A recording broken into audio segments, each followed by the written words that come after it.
Peter C. Newman joins us now. His book is called, his latest book, When the Gods Changed, The Death of Liberal Canada. Good morning. Good morning.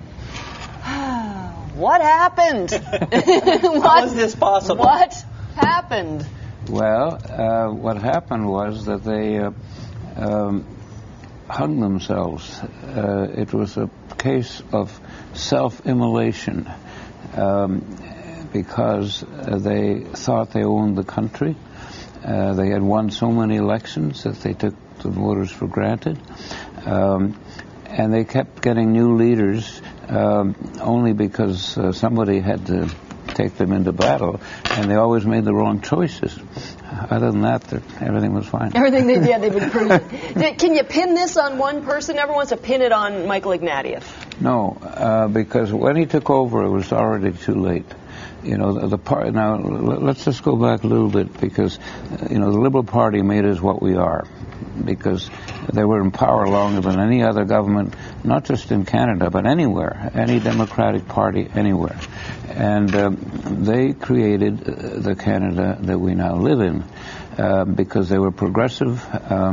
They were very good at getting elections. They won. They were in power all but one decade of the last century, but they lost their mojo, and the way it happened was that the people who ran the party started to treat it as their jobs instead of their cause, and they all dug in. The attack ads that Mr. Harper ran, and this was a $10 million operation. It's the biggest blanketing of television ever. And those attack ads worked.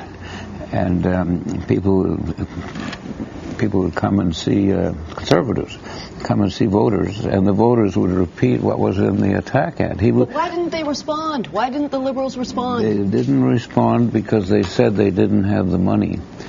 My book reveals that they did have the money. They had $23 million. But they had so many commissions and regional offices and all kinds of ways of creating jobs for their loyalists that they in fact didn't have the money to put into the ads, and they lost the election. Mr. Newman, are you saying that the Conservatives have now slid far enough to the left that they've left no room for a Liberal Party to have a resurgence? Well, that's right, and the reason is not so much ideological as the fact that they're the third party. The third party never has. It's like a one-way ticket to purgatory. You can never come back because you have nothing to give anybody. You can't promise that you do something for them when you become the government, because that's the opposition becomes the government, not the third party. Mm-hmm. And they're just hanging out there like astronauts that have been cut loose. And they have nowhere to go but down because they have nothing to reward people with. And that's the way politics works. Was Michael Ignatieff wildly mishandled? Because it seemed to me that this is a guy, and people, who are for or against him do say that he's a good man, he's a smart man, and it didn't seem like that message ever got out to people. Well, yeah, look, he's a great intellectual. That's what he does. And intellectuals seek truth.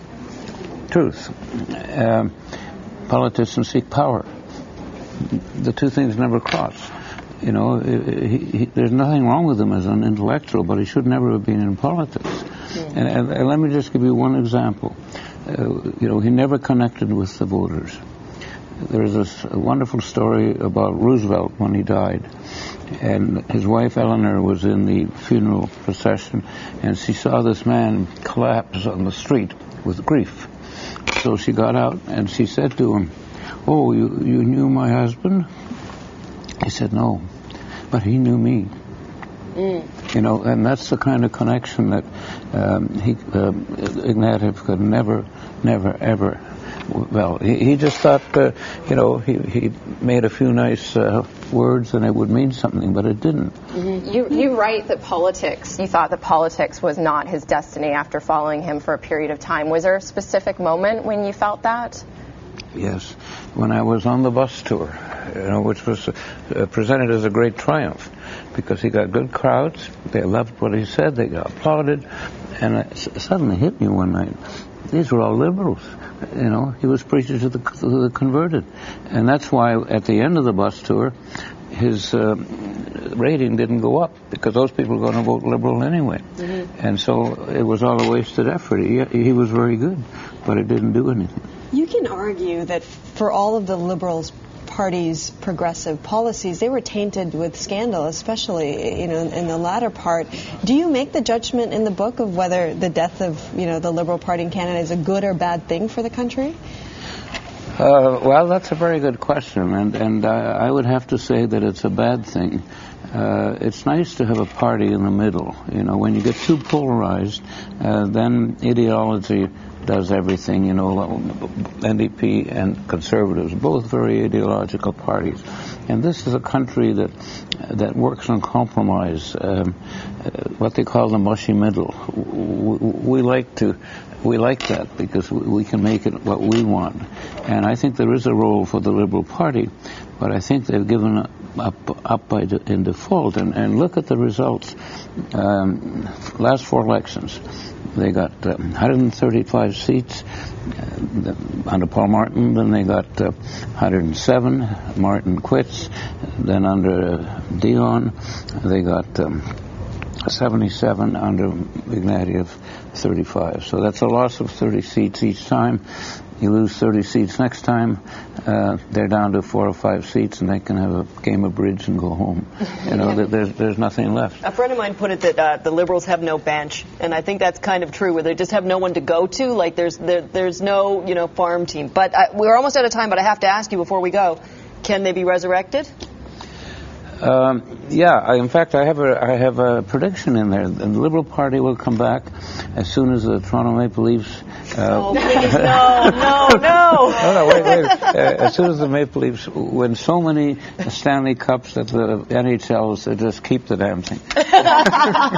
So there is hope. Okay, good news then. It's that snowball's chance that we love. When the gods change, the death of Liberal Canada. Peter C. Newman, thank you so much. Thank Great you. conversation. Good talking to you.